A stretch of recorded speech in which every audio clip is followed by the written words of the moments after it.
We're here. We are Erica. here. Oh my Oh, gosh, wait. Georgia. Welcome back, listeners and watchers, to another episode of Macabre and Company. My name is George. And my name is Erica. Welcome back, everybody. Welcome back. A brand new episode. We're very excited. We've got some great stories to tell today. How are you, Erica? How is life down under? Oh, I'm fabulous. Everything's wonderful. I just came back from the gym and I'm actually puppy sitting for a friend, but the dog isn't here. It's with Ro so that she Okay. doesn't bark during this recording. But I have a puppy for the day. I'm so excited. How exciting. How are Sorry. you? I'm really good, actually. I'm really excited to tell you a story today or discuss something pretty spooky. But before we go into our story, let's do our drawing. Let's do it. The card.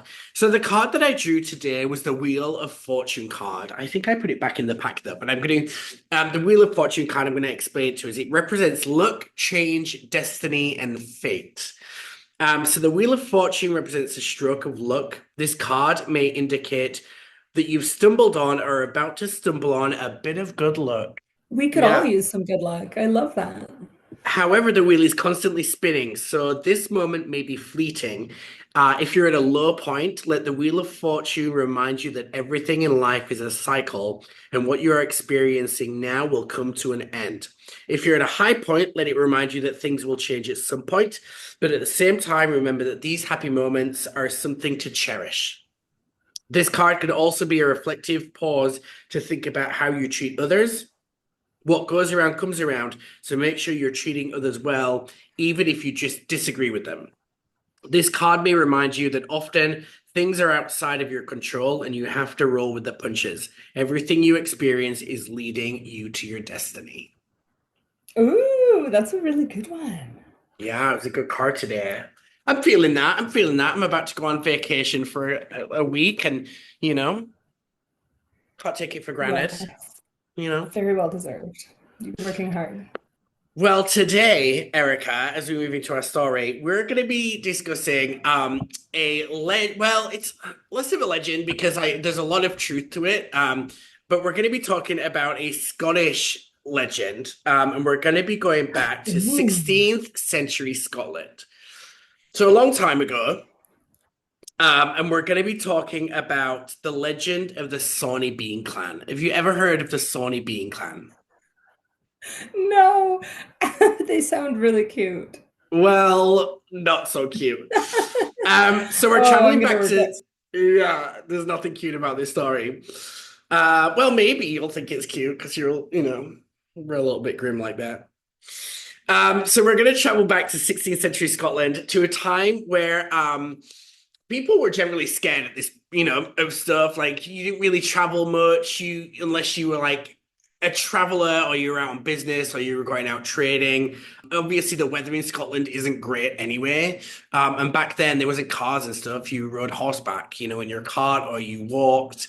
And it was pretty dangerous, especially in the Highlands. So this is a story of the Sawney Bean and his family, a clan of cannibals whose grisly crimes became stuff of legend. We haven't Yeah, had a cannibal yet. Oh my I gosh. know. So Sawney Bean was actually named Alexander Bean. Sawney is actually an English nickname for a Scotsman. Sawney, right? They would just say you're in England and you're in a group and there's a Scottish guy there, like he would be Sawney. People would call him Sawney, right? So picture this. The rugged Scottish coast, jagged cliffs. You've been to Scotland, right? Yeah. Yes, So I have. like Yeah. the cliffs in Scotland, I mean, around the UK, really high, really jagged, water smashing up against them. It's often very cold, very windy. Somewhere in the shadow of these cliffs lies a cave that you can actually go and visit. So another field trip for us. Field trip. Yeah, and it's hidden from view, and it's a place that no one really would dare approach back then, especially if they knew what was inside, because in here is where Sawney Bean and his wife Agnes built their gruesome empire. But how does a man and his entire family turn to cannibalism? Let's find out. So according to legend, Sawney Bean was born, he wasn't born a monster. He was just a normal guy, a normal man, born into a working class family in East Lothian, which is in Scotland. But he had no desire to live a normal life. He wasn't really a hard worker. People thought that he was lazy. He wasn't interested in learning a trade or working on the land like some of his family were doing. He was just kind of like, the village layabout, if you like. People weren't really excited by him. They just thought he was really lazy. Anyway, he met this woman, and her name was Agnes Douglas, and they met in the village. I can't really find out how they met or the circumstances of their meeting, but it was a very long time ago, so it's hard to find out that fact. But they met each other in the village, fell in love, and they both had similar sense of humor, similar kind of values in life, both a little bit lazy, didn't really want to follow the traditions of what their families were doing. Their families didn't really like that, especially his family. They were like, you're a man, you need to work, you need to help the village out, you've got to have a purpose in life, but they didn't want to. So they would often disappear for days and days on end, and they would come back and kind of mooch off their families in the other villages, which didn't make people very, very happy. And then they got a bit of a bad reputation in the village and started pissing people off. And they were eventually just shunned. People were like, if you're not going to pull your weight around here, get out. We don't, we're not interested. It does sound kind of relaxing just to like faff about and like wander off and come back, but not once you've made everybody mad. For sure. Especially back then. It's like, Yeah, it literally takes a village. Everybody needs to do something. It really does. So they were kind of banished from society, right? They were told, if you're not going to pull your weight around here, you guys can go find somewhere else to live because we're a working class village. We all got to pull our weight around here. So get out. So they left the village and they went to one of their haunts that they used to hang out, and they found a cave near a place called Bennon Head. And this cave is it's really difficult to get to. It's in a small bay, but round the corner of the bay. And you have to crawl down from the highway and the road. You have to climb down a really kind of steep cliff. Grassy, slippery rocks, all the way down to this kind of gravelly beach area. Pretty dangerous. It's pretty steep. But they managed to get down there and find this spacious cave through these rocks. That was actually quite dry, as it was a really deep cave. And again, you can actually go into this. Now, I've looked on YouTube and people have visited there, and there's lots of graffiti and there's lots of like paraphernalia and stuff in there now. That's kind of gross because people have just ruined it, but it's actually there. There are some markings on the walls that people say are still markings from back then, but I don't know how true that is, but it's pretty spooky. We have to go. Yeah. So they moved into this cave and they raised a family. Now, they didn't just have a couple of kids. They had 14 children over the years. 14 children. 14. Mm-hmm. Did they survive? Yeah, apparently they were all there, but the family started growing as well because it ended up being a lot of people living in this cave and the surrounding areas there, in amongst this beach area. But think about it. There were these family and they were growing and then they all started having kids. So the Bean family grew through incest. Were they having kids with each other? Yeah. Okay, that was my question. They weren't finding other villagers because it's pretty that's not a really good pickup line. Like, do you want to come back to my cave where my 13 brothers and sisters and my parents are? Yeah. No, absolutely not. Also, you're going to have to climb down like a cliff to get in here. I'd be like, no, deal breaker. Yeah. I'm not climbing down anything. So they didn't farm, they didn't trade. Instead, they preyed upon innocent people that were passing by. So above the cliff, there was a highway, there was a road there, and travelers who passed near their lair would never be seen again. Ambushed, slaughtered, and brought back to the cave. Their bodies dismembered, their flesh consumed, the family feasted on human meat. An entire clan of cannibals thrived in the cold darkness of this cave. Yeah. What in the hills have eyes is happening? That's boom. Outrageous. You just hit the nail on the head. So this story was actually the inspiration that led to the Hills of Eyes being written. Whoa. Yeah, this is like the true story that led to the Oh inspiration about that. my God. Some people and some stories say that they killed over 1,000 people, like wiping out entire families, bloodlines, leaving nothing behind but gnawed bones. So down there, apparently, people would be walking past and they would see like bones and stuff on the side. That what the family would do is they would take like little bits of bones and they put it up there to kind of make people curious, and people would think they was like dead animals, or they'd be out and they'd be walking and checking to see what it was, and then they'd knock him. Parker's That's enjoying pretty this story. clever. Very Yeah, is enjoying the story. he's like That into is this one. pretty clever. Yeah. So, for years and years, the disappearances plagued the region. Townsfolk spoke in hushed whispers of monsters in the hills. No one could find the culprits, though. There were these stories of people going missing. The police would go down there, or I guess they were really police back then. They were more like, I think it was King James, was it back then?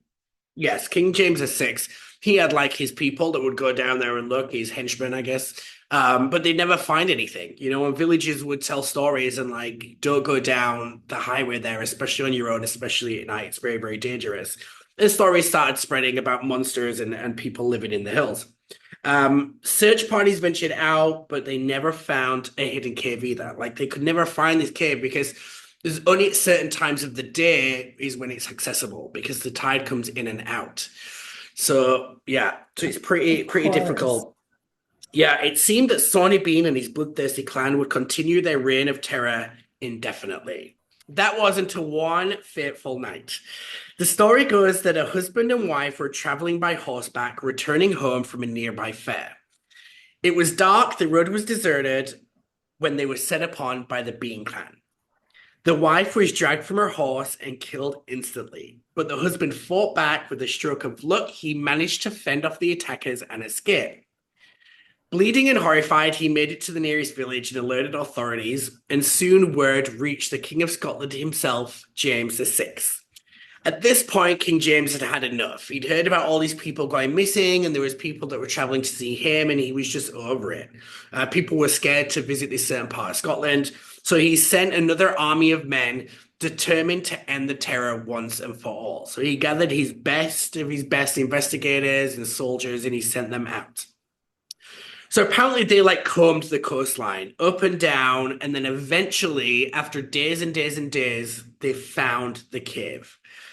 It was deep, it was dark, and apparently the reason they got it, they were in the Bay Area, and I guess one of them because they were smelling something really rancid, and they followed the smell, and it led them to the entrance of the cave. No.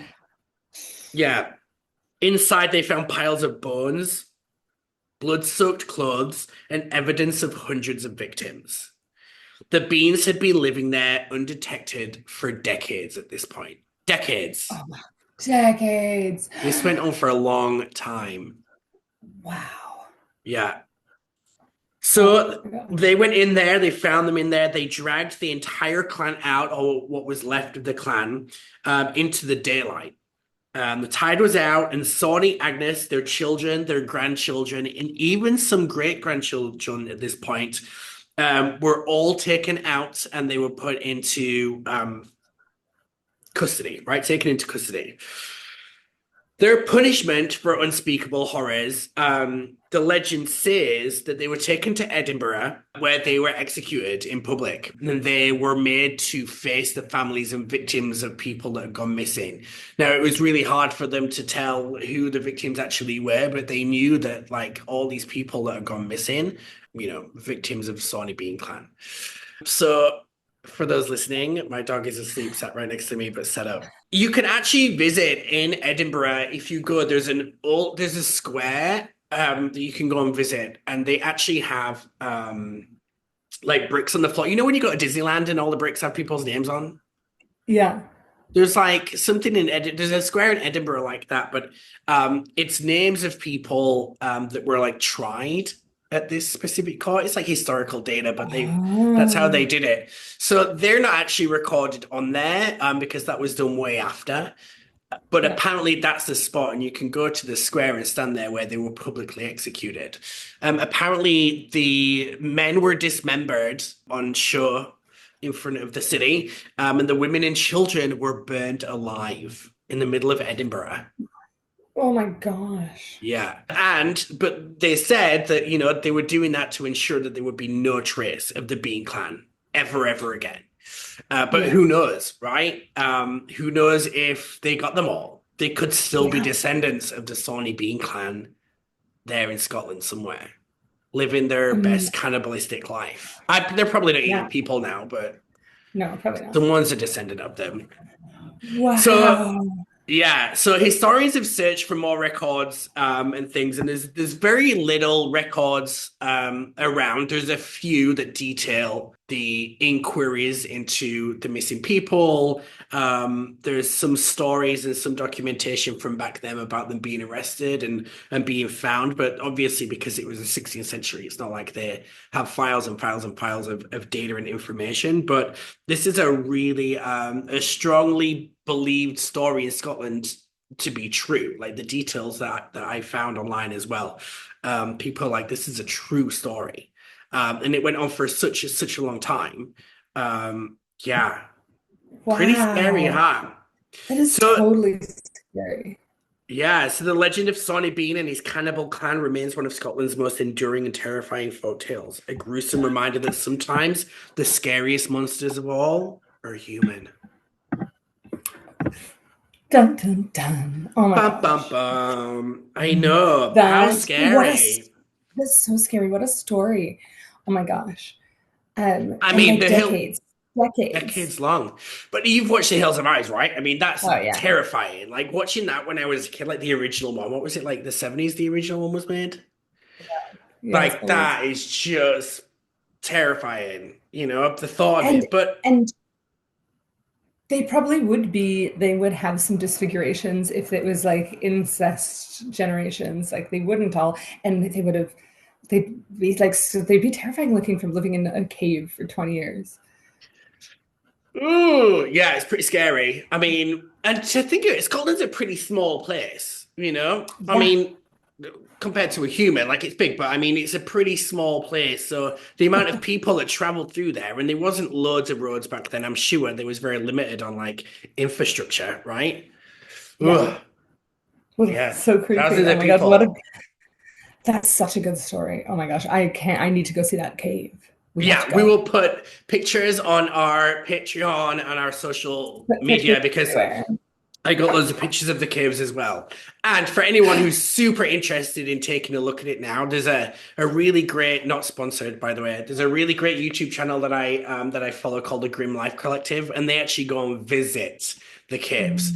They go down there and they climb into it, and it's pretty freaky. But enjoy that. Well, we'll put the link to that as well in the show notes so that everybody can see. Everyone can see it. Boom. That is the legend of the Sawney Bean clan. What an incredible story. I'm going to go watch that YouTube video right now. But everyone else, you should make sure that you are following us at Macabre&Co on YouTube, Instagram, TikTok. You can email us, macabre&company@gmail.com. And you can also, if you would like some extras, some debriefs, some like blast from the past, I'm going to put some old videos of George and I from cruise ships up on there. Join us at Patreon/Macabre&Co. And anything you could do to like, share, subscribe, anywhere you're listening, give us a thumbs up, share it with your friends. And that really helps us out. Absolutely. Well, thank you for listening to our stories once again, everyone. Thank you for joining us. And as always, stay spooky. The internet's way better. We're in the main house. Yes. Well, Australian internet is terrible. And when you sent me that thing, I looked into it, and apparently, you're right. It is. And you and I worked on cruise ships for a long time, and that was terrible. I have been to 50, 60 different countries on a ship, and I have never had worse internet than getting off the ship in Sydney, Australia. Like, I've been to Guam on a boat. and Sydney has internet's hard to find. It's not fast. It's Australia's got terrible internet, and I'm sorry. We love you, Australia, but your internet's shit.